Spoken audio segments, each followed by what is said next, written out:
Hello, folks. We back. It's Shamar and T-Bass for the Shamar and T-Bass show. Yeah. Today we're gonna talk. What are we gonna talk? Sports today? Well, man. We just gonna pick. We're in the NBA playoffs, right? Yeah. And we just, our boys have gone home. News with that. We just, the Lakers just parted ways with Darvin Ham. That's something we'll talk about, and then we will get just a little briefly into this whole. I guess we're gonna have a summer of funk going on, a summer of beef between the rappers. The rappers is all getting at each other. I don't know. What do we want to hit first? I guess we're going to talk sports at the current moment really quick. We was talking about Darvin Ham. Darvin Ham was fired today. Yeah. The reason why I feel that is premature is, number one, last year they got to the Western Conference Finals. Yeah.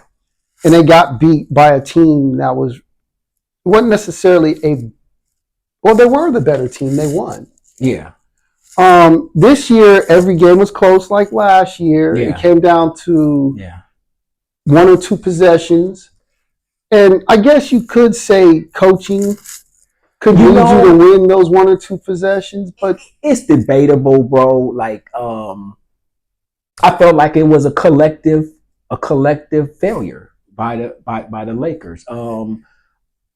I do think that strategically we just didn't close out those games right. I feel like we mismanaged that series. I don't think it. I thought this year, from what I saw, the Lakers could have beat the Denver Nuggets. Now they got all the statistics. Yes, 8-1. In the playoffs, you got an 8-1 record, this and that. But to me, we just didn't close those games, because guess what?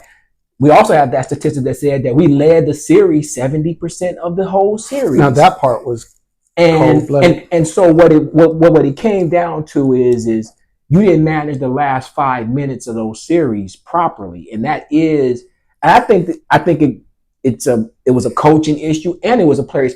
Darvin Ham can't go out there and shoot jumpers. Darvin Ham can't go out there and tell your guards, no, bro, we need to push this ball in. Like, we don't need to be shooting a bunch of threes right now and missing those shots and giving these guys life. Darvin Ham can't tell you guys, dude. On the last two sequences in the closeout game, on the one before Murray hits the winning shot, they let Murray go all the way down the court and just go to the basket. He literally ran down the whole court. And as a coach, you're trusting the players to stop the ball, bro. You're not calling you can't call timeout because it's Denver's ball, right? So you're trusting that the players are going to stop the ball. What can the coach do about that? That right there, when he got to half court, I was like, are they going to pick up the ball?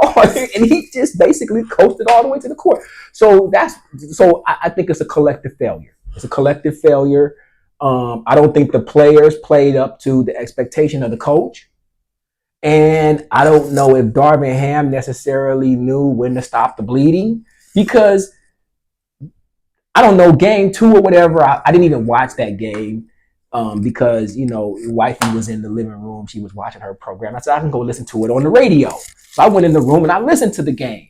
And we were up like 20 points or 15, 17 points. And I just kept listening, and that lead just kept dwindling and kept dwindling and kept dwindling. And I was like, when are we going to stop the bleeding? And it's hard because some of it was the Lakers players. Some of it could have been coaching. Some of it was the reffing, because I want to say it was 2 times, maybe 3. I don't necessarily know how many times that the refs would call a foul and then say, you know what, maybe that wasn't a foul. Right. And it was in the favor of Denver. Right. And you're like, that halts your momentum. Yeah, definitely. So you got a 20-point lead.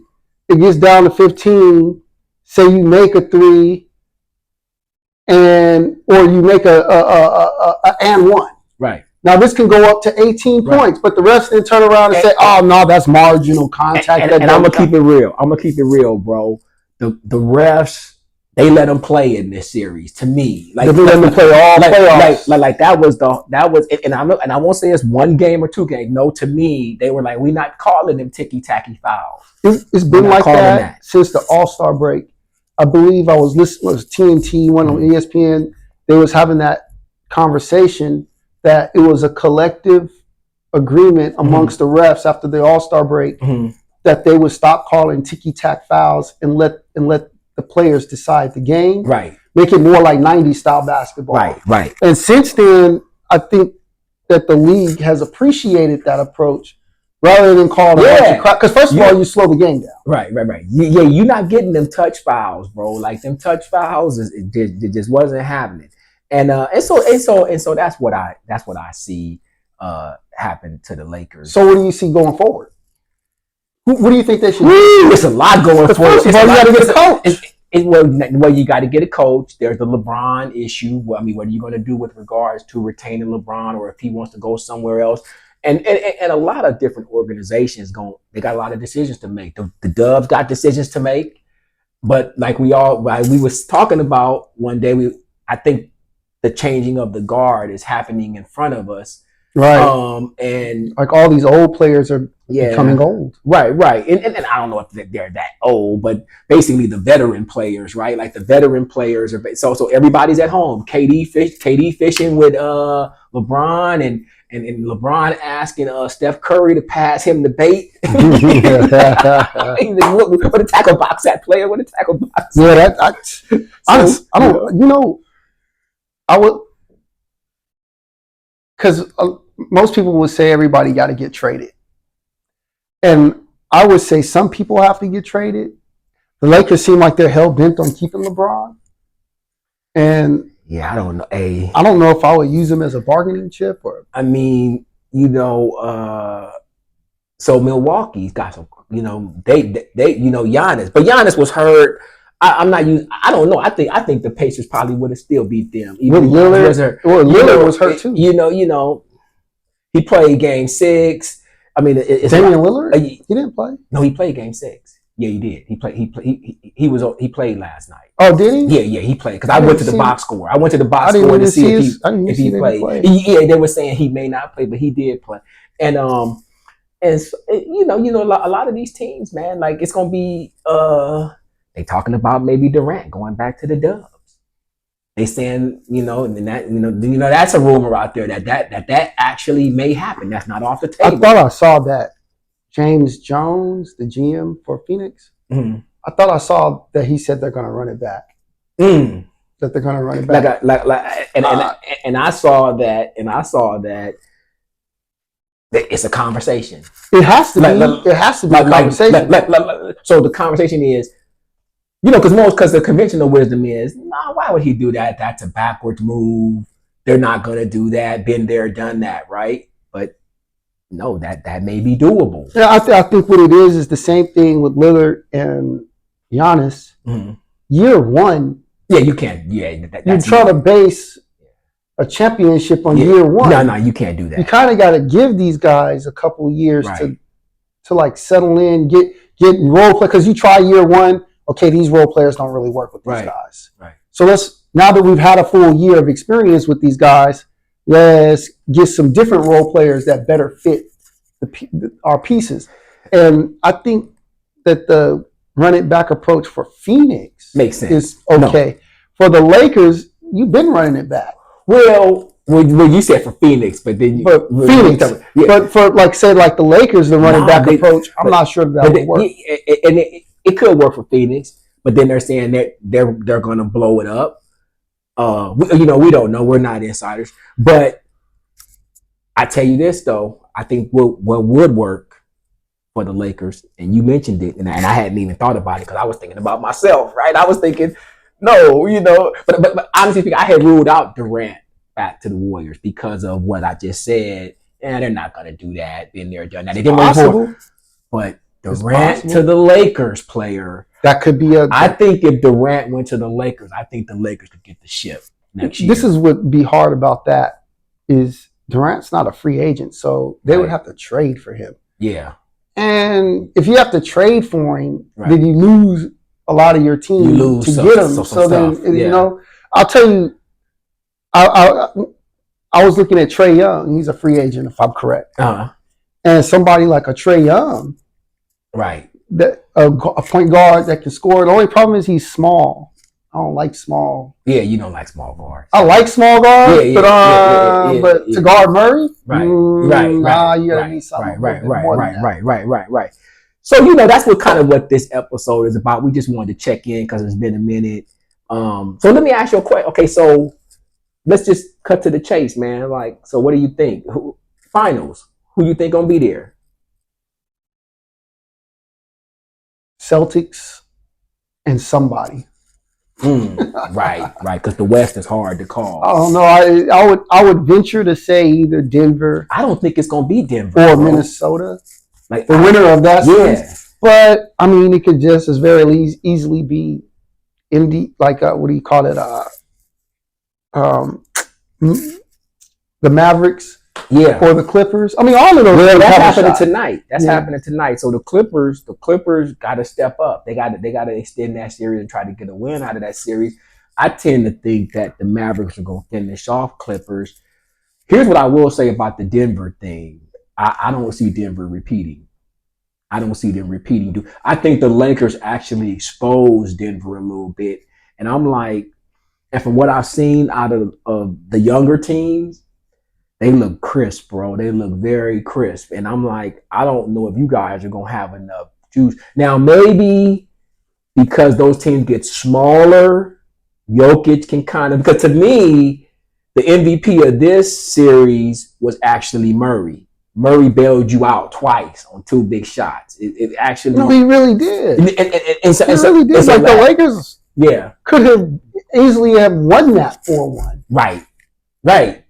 And that's my point. And I guess that was the disappointing part to Laker, to the Showtime folks, is that, man, we blew this series.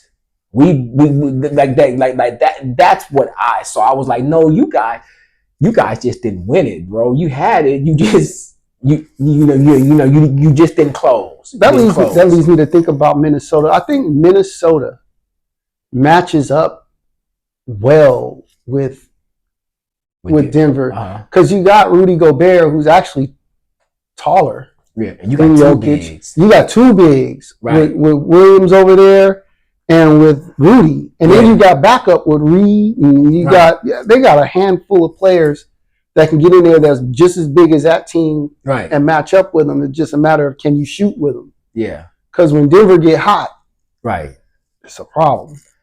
So I'm gonna go Celts, and then let me think about this, man. If New York had a real center, I would say yeah. I like what New York is doing. I like New York. I like the way New York is back in the mix. New York, because it's good for basketball when New York is in it, when the Knicks is in it. But I'm gonna go Celtics. And I'm kind of like you, man. I'm like, I don't know out of the West, bro. Like the West is kind of because OKC look nice, right? And then you got Dallas there. You know, like you got Kyrie there. I forgot about OKC, but they're so young that I can't. Yeah, but I can't envision them winning a championship. I don't know about win. No. I would. I just said to get there. I just said to get there. Now, who gonna win it is a whole different conversation. I mean, to be honest with you, this is supposed to be, in my mind, this is supposed to really be Boston's year. It's really supposed to be Boston. The Celtics if Boston year. gets here, they might win it. Yeah, because and the only reason why I'm saying Boston, because actually I was kind of hyped to see a Denver Boston championship. If the Lakers, if they weren't there, but with Denver with Murray being a little banged up, I don't know if they're gonna have enough to get that done. So that's why I'm saying, to me, at this point, it's Boston's championship to win. Well, if I'm going to go with the West, I'm going to go according to my heart and not according to stats or anything like that. Right. And I like Anthony Edwards. Yeah. I just like his whole game. Oh no, he nice. I just like his game. Period. Yeah. And I like Kyrie Irving. Right. I watched Kyrie the other night. He looked good.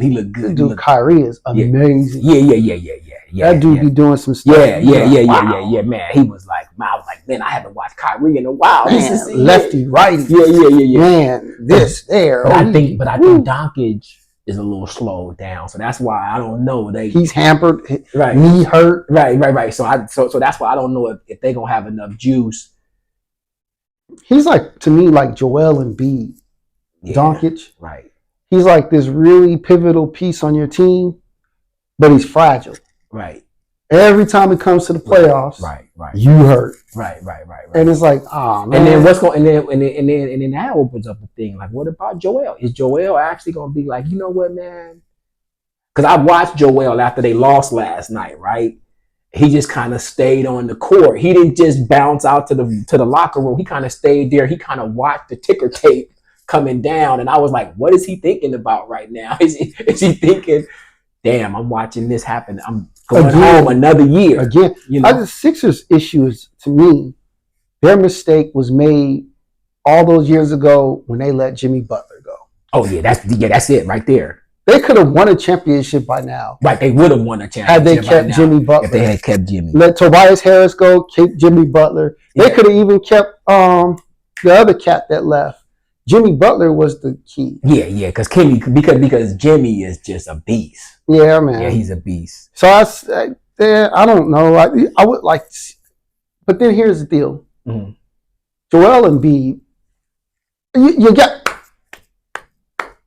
got to give the man an applause because he played with Bell palsy. Mm-hmm. So half the side of his face was drooping. Right.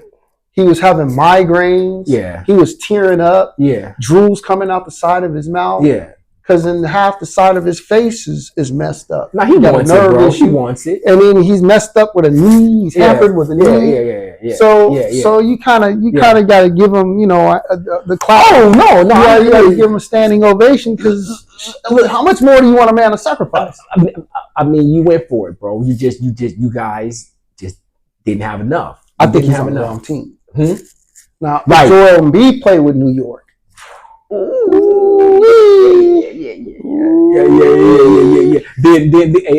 Then Boston and New York, y'all kind of funky every year. Oh man.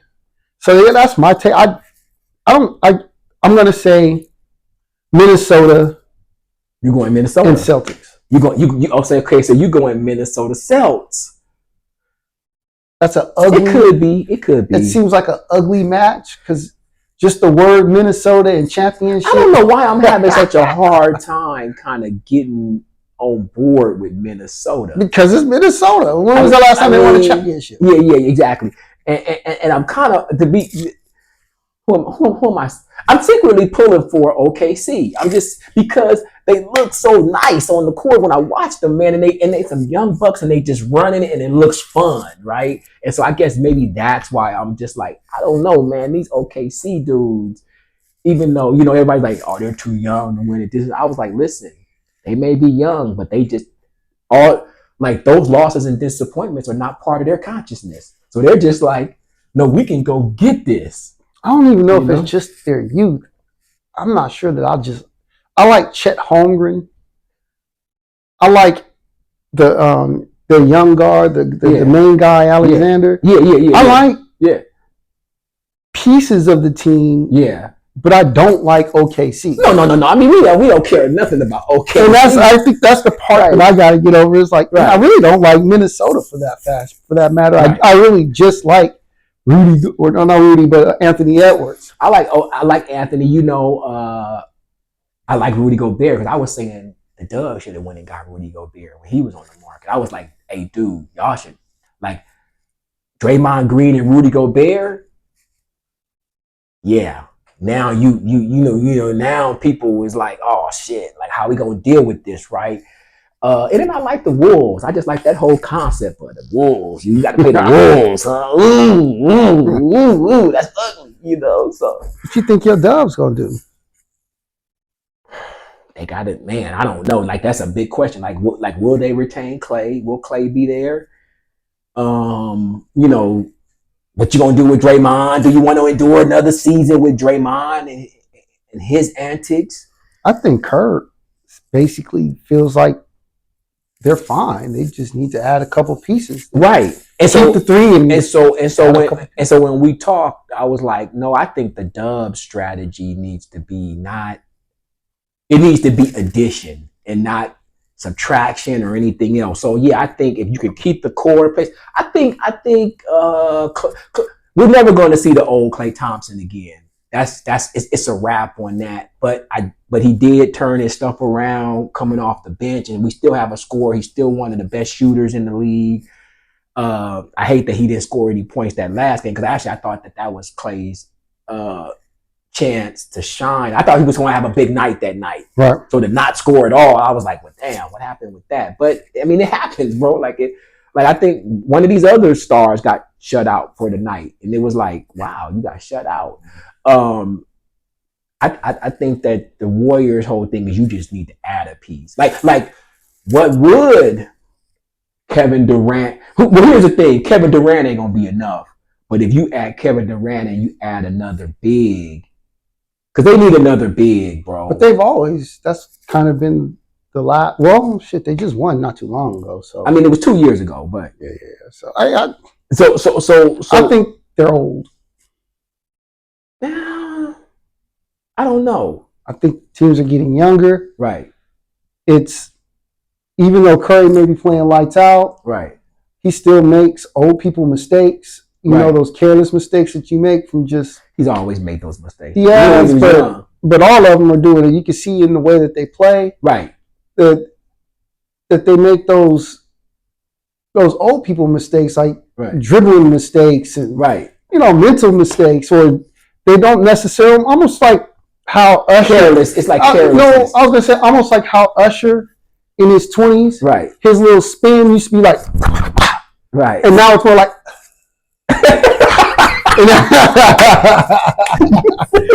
And that's how. No. Because LeBron James, he did the same thing. He used to be like, now he's more like, it's effective,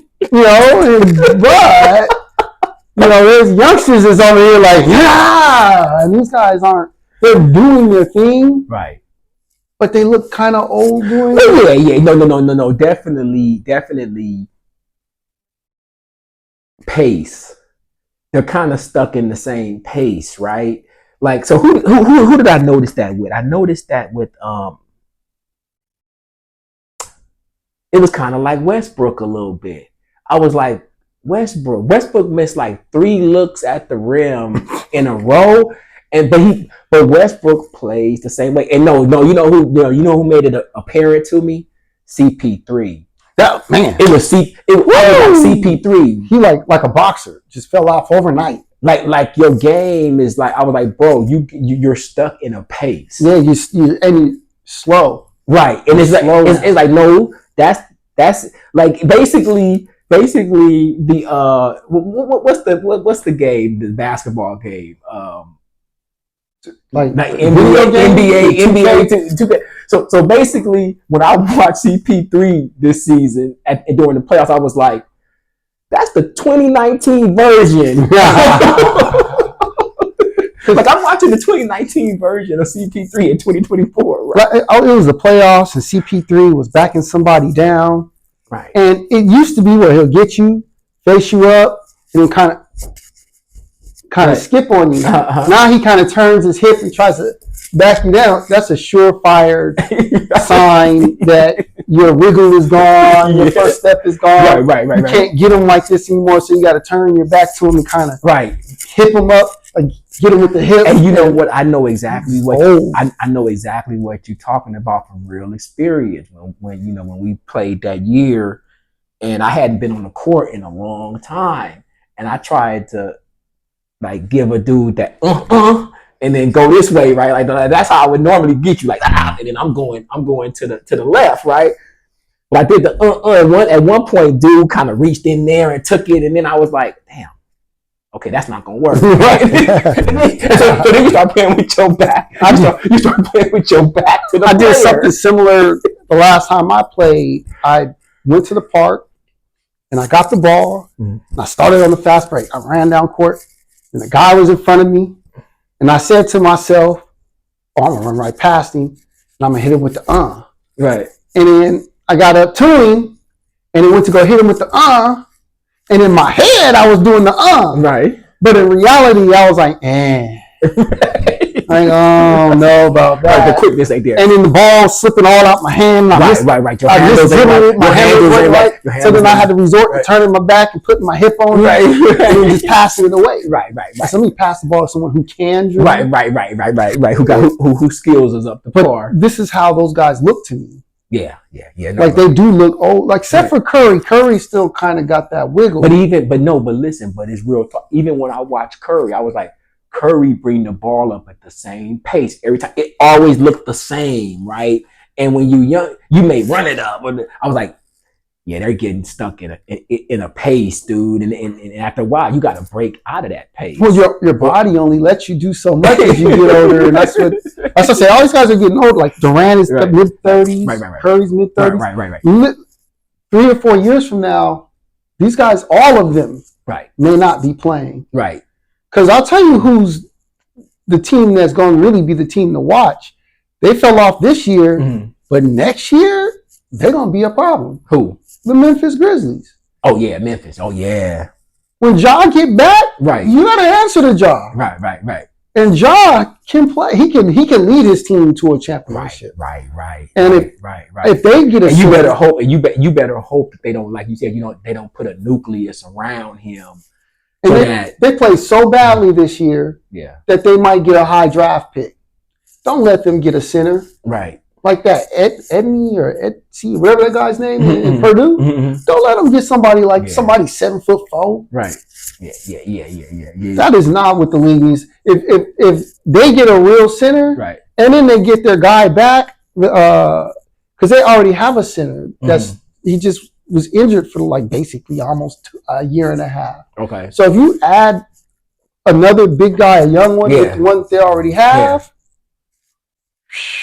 that team is going to be a load. Right. A load. And I honestly, that's one of my front runners for next year to win the championship.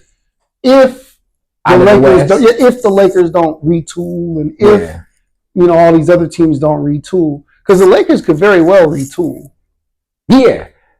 They very well could do that. Right. Well, they're already making moves. Darvin is out. Darvin Ham is out. But that's the reason what made me think they ain't going to do nothing. Huh? Well, who they going to get to coach? I don't know. I don't even know who they target. I don't even know who's out there. Right.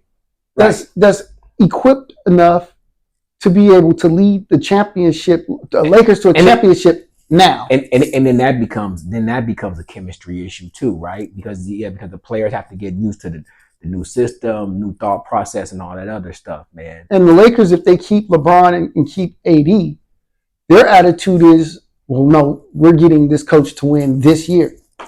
Like, oh no, man, you guys can't. First of all, you can't keep switching coaches up, and expecting instant results. Because how long has Darvin's been there? 4 years. 2 years. He's only been there 2. Yeah, because then you had the other Vogel before, and you only had him 2 years after he won a championship. Right.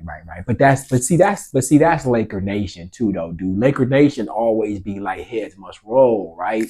And sometimes you can set yourself back further by not being patient and letting things marinate a little bit. That instant gratification kind of approach. Yes, it does keep you pushing towards championships, and it does keep you. So from that perspective, the Lakers and Laker organization, Laker fan base is great, right? But then too, it's like you don't. That's part of what I feel like the Raiders' problem was for a while. It's funny, I was just getting ready to skip. Too much change. Too much change. Too quick. Too much change. Too quick, bro. Sometimes you gotta let things marinate, and you do have to have some type of patience. But I don't even want to get into football because that's that's gonna be a whole nother show and this and that. And we, I do like I kind of like what we did in the draft. Yeah, we could talk about the draft. We got a B. We got a B. We got a B in the draft.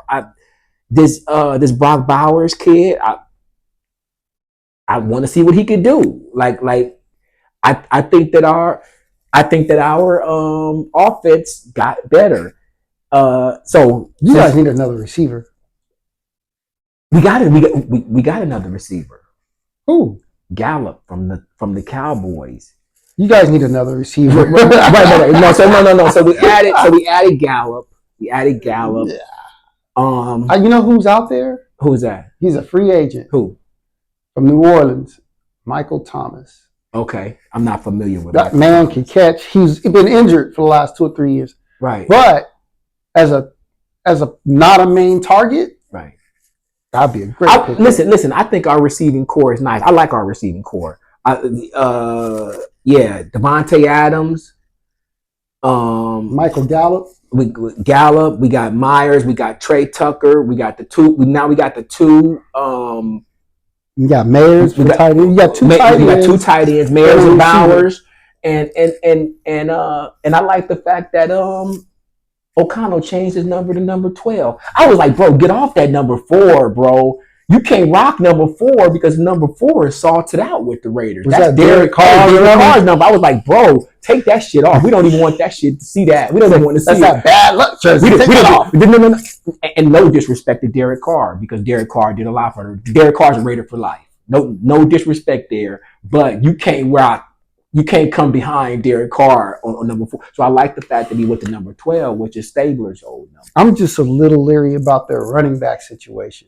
And that's the thing. You gotta get a back, bro. That's the frustration with me for the Raiders, bro. And I understand why they don't ever get too deep. You guys don't ever really field the full package. Like they always doing 50 to 75%. So the offense will be nice, but the defense is raggedy. The defense is nice, but the offense is raggedy. Or you try to put it together, but now you ain't got nobody in the back. Well, guess what? If you ain't got nobody in the backfield, they're going to key on your receivers. You got to have the full package, man. If you want to go, but now you guys is great. I actually sent you, I actually DM'd you. I saw that. I DM'd you. I meant to answer back because I saw it. I was actually using the restroom and I was looking at it. Yeah, and I saw, let me hit him back up. No, it's cool. You know what I do with that? I just be sending you stuff on the DM sometime for the show just so we could build content, I get it. Build the content. And then when you get to it. But I was like, okay. There's a reason the Eagles got an A. I was like, the Eagles got, not only did you get an A, but you also predicted to be number 1 over Frisco out of the NFC.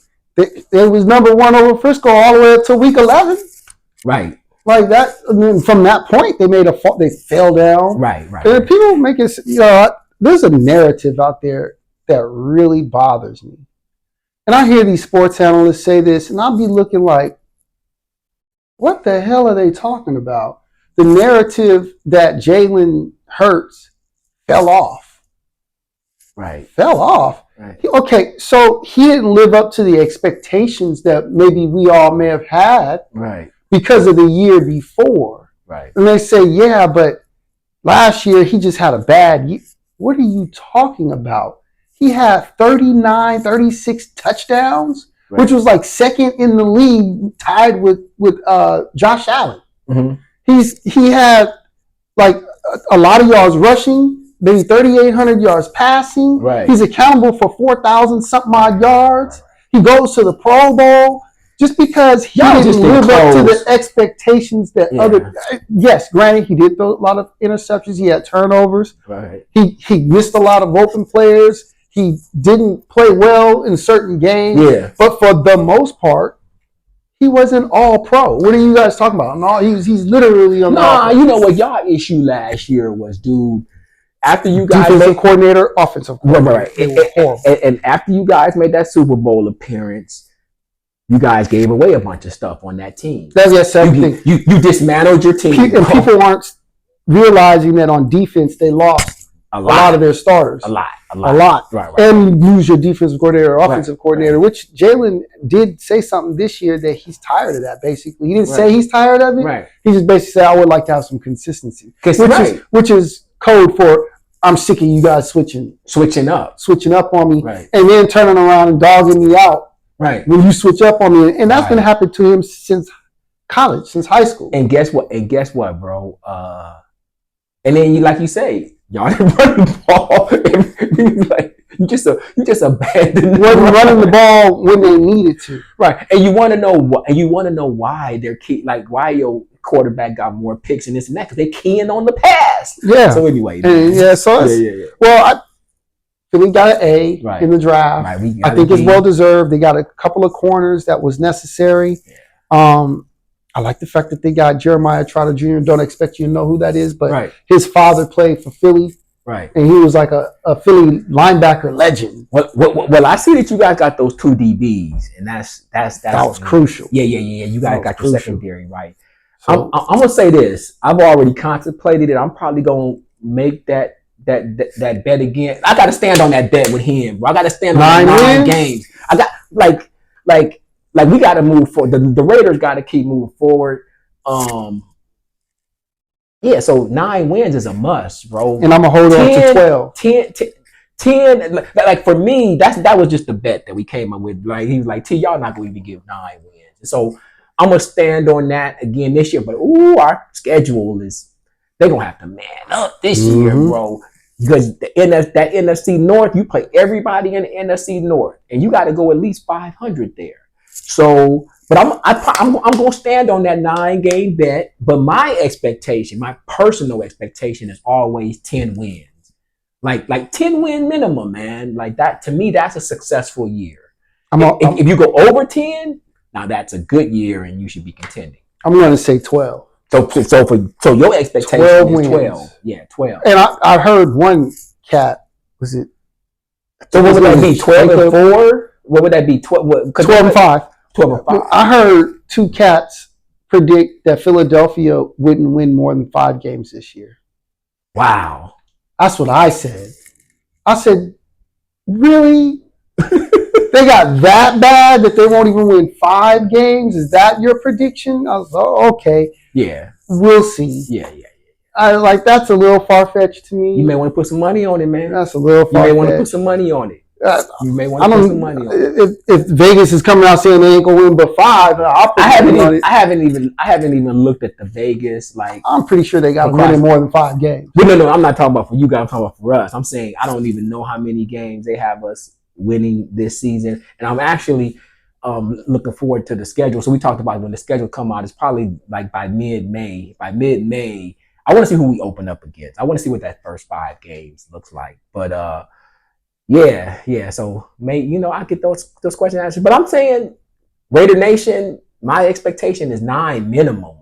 Like 9 minimum, and I'm not satisfied with 9. I'm saying that's the minimum y'all should be doing. If they do worse than that, then it's just a bad year. I mean, come on, you're. That's what you're losing again, right? Because we were 8-9 last year. You're on the losing side of things. I've had high expectations for the Raiders the last really 10 years, but really the last 2 years I thought they would do better. Right. I have to admit, I don't expect that from them this year. Yeah. No, I last couple of years, they can get that 10 wins. But this year, especially after you look at that schedule, I saw the schedule. I was like, if they can get more than 7 wins, I'll be like, okay, yeah. So 7, that's pretty low. And I'm thinking they may not get 7. Well, okay, so your expectation is very low. I just think they got the worst coach in the division and the worst quarterback in the division. Okay. Bo Nix may not be worse than whatever your guys, Garner Minshew. Right. He may not. Or O'Connell. We don't even know who our starter is. He may not necessarily be worse than those 2, but the coach, I just can't. You don't feel Antonio Pierce. It's not that I don't feel him. He might be a good coach eventually. Right. But I don't think he's better than Reed. I don't think he's better than Harbaugh, and I don't think he's better than in Denver. I just don't see it. No, I hear you. Listen, I love this. We're just gonna pull this tape up. We're gonna pull this tape up right here. Remember what you said back in May 3rd? I love this because I'm like, okay, so 7. Oh, or maybe not even that. 6. I don't even know if they get 7. So we don't even really get 7. Listen, your opinion is your opinion. I respect it. And we just gotta listen. All of this criticism and all of this stuff, all of this talk that the Raiders have, like, it's all deserved. It's all well deserved because we don't be handling our business, bro. And a lot of our stuff is old glory and all that other stuff. So it's up to the Raiders organization for Antonio Pierce to prove guys wrong. They need to get funky like Kendrick and Drake. I didn't already got my season cap for the year. Hey, the double save, so I'm geared up and I'm ready to go. And so that Kendrick Drake thing, yeah, dude. Drake, you got yourself into a little hot water because this dude right here, Kendrick is a writer, bro, and Kendrick is a real like lyricist. Not to say that Drake isn't, because Drake is a lyricist too, but this is right up Kendrick's alley. I would have said that Drake, I still think that this thing could continue to go now for a while. But the one thing that I said, Drake, that wasn't really smart. What's that? Is when you use the AI version of Snoop and Apocalypse. Yeah. I was like, even when I first heard it, I was like, what is he doing? Right. You can't piggyback off other rappers in a beef, bro. Right. That's, first of all, you leave yourself open to get clowned. Like, right. So, well, you can't. So you ain't strong enough to hit me up on your own. You gotta go off the backs of Pac and Snoop. But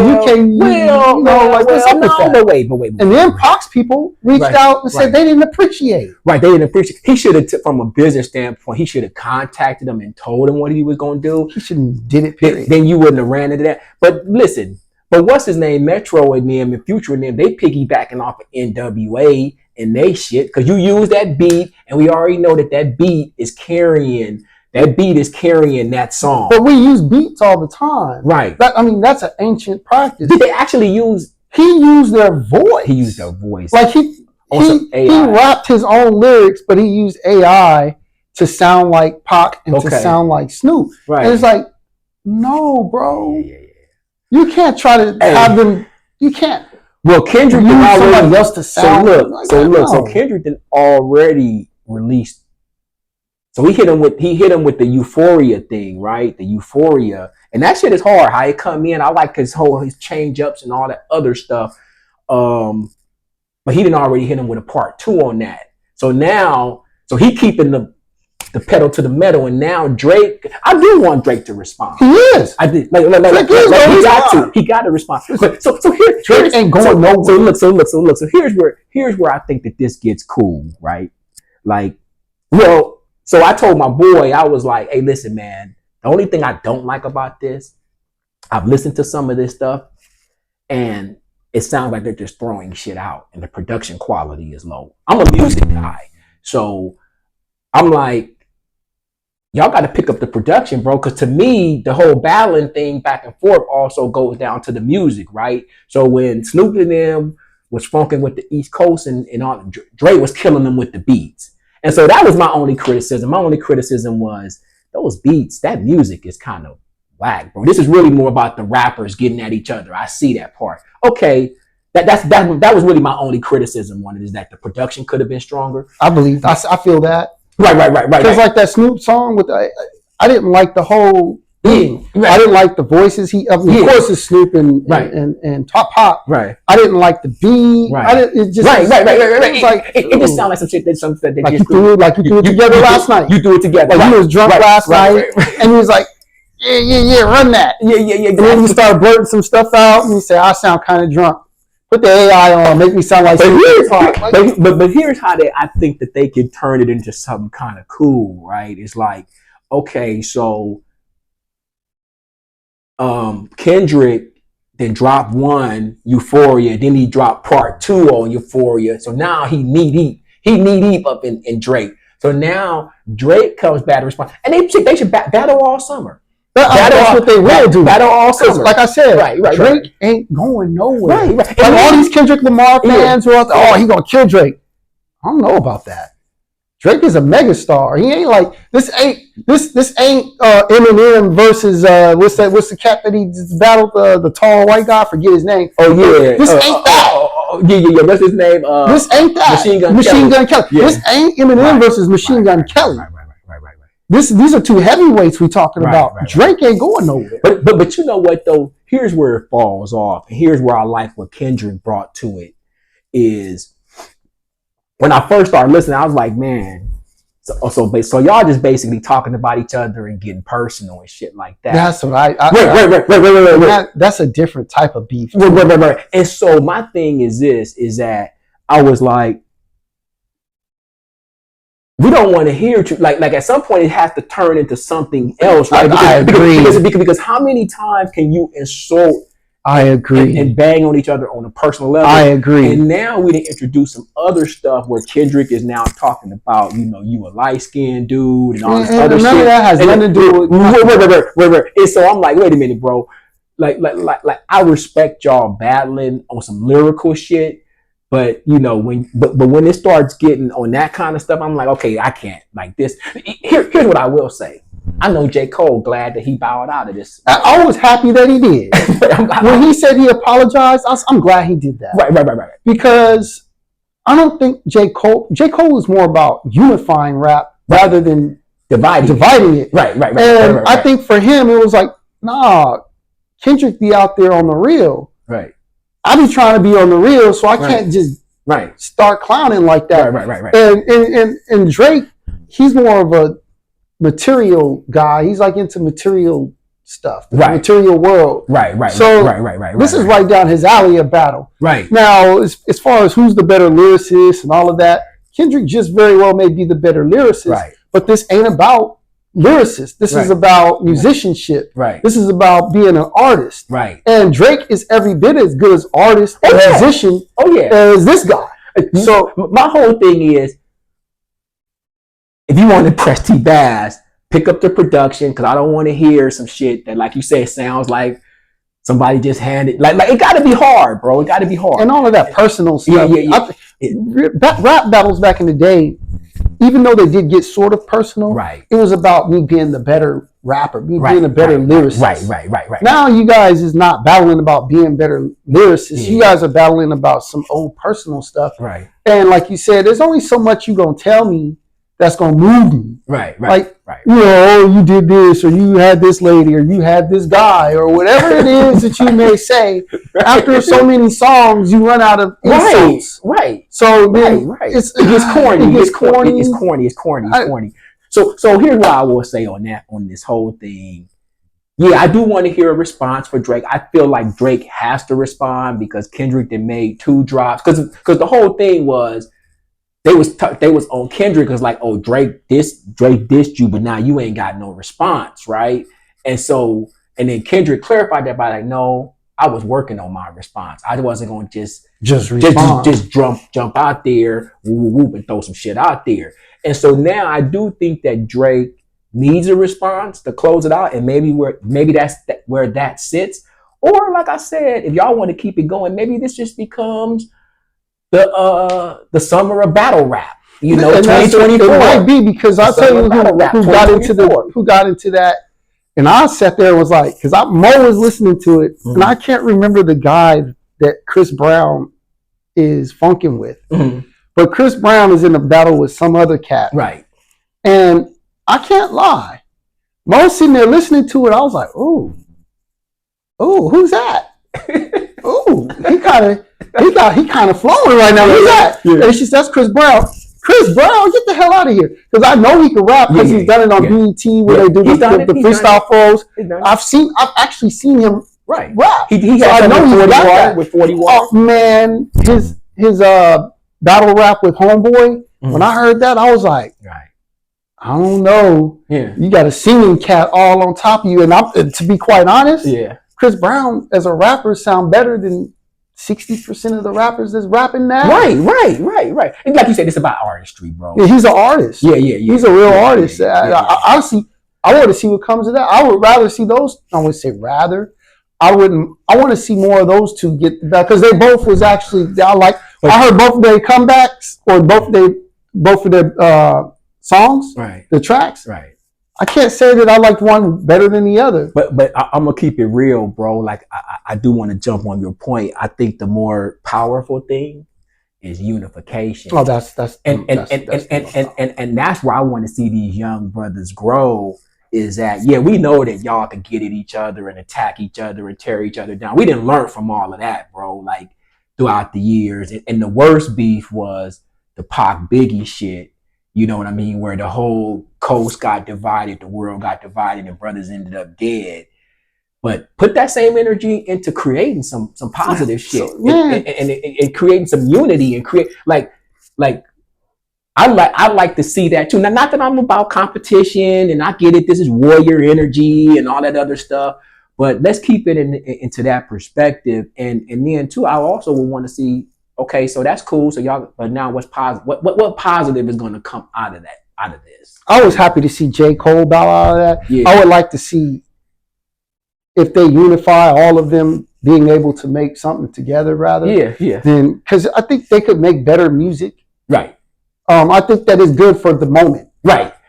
Because it's good to keep hip hop hot at the current moment. And that's all this is. Like I told the homie, I was like, it's kind of gimmicky to me, bro. Like maybe rap music need this right now or something like that. But to me, it just seems a little gimmicky. It wouldn't have been as gimmicky had J. Cole not bowed out. Yeah. Had J. Cole been all about that battle, right, then we would have been like, oh. But see, I think J. Cole has a vision to know. I think J. Cole says, wait a minute, bro, wait a minute.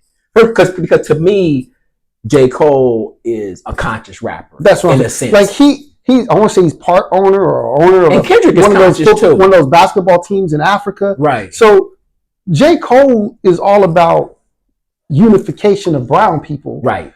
And going into the neighborhoods where there's poor people and helping out. Right. Going out when we have strikes and seeing what the strike is all about. Yeah. And here it is, you battling with another conscious individual over who slept with who, or the battle is about nothing. When I'm listening to them battle, I'm like, y'all ain't talking about nothing. All you guys is doing is spewing each other's personal business out there. Right. Like, right. Which is sucker shit. In my opinion, I'm like, bro, come on, like that's not grown man shit, bro. Like, so I mean that's just my opinion on it. So to your point, I do. But you know what though? I think that's the key right there too. Is like, I don't think Conscious Brothers gonna really go for that okie doke type shit. You know what I mean? That's that divide and conquer shit. Yeah. You know what I mean? And then and then usually a bunch of negative stuff comes out of that, and so that's what I see. And being quite honest, I think battle rapping is starting to get played out for me. I'm not. Yeah. It like I said, for the moment, it's like hot. You're like, oh, ooh. Right. But in the long run, because that's the foundation. I mean, because in the culture, that's part of the culture too, right? Like. And we talked about this toasting, like back and forth, well, I'm the flyest, I'm the highest, that type of shit, you and so it that's a good thing, but it can also be taken out of context, and when it starts to just when it gets too personal, and then it's like, well, what are we doing here, bro? What are we doing? Well, I think we spoke on everything we wanted to speak about today. To everybody out there, we're gonna we're staying on it. We're doing the best we can to stay on these podcasts. Monique maybe or whatever. We'll figure it out. We'll see you guys in 2 weeks. We'll see you in 2 weeks. Have a good day. Where's the motto? Don't talk about it. Be about it.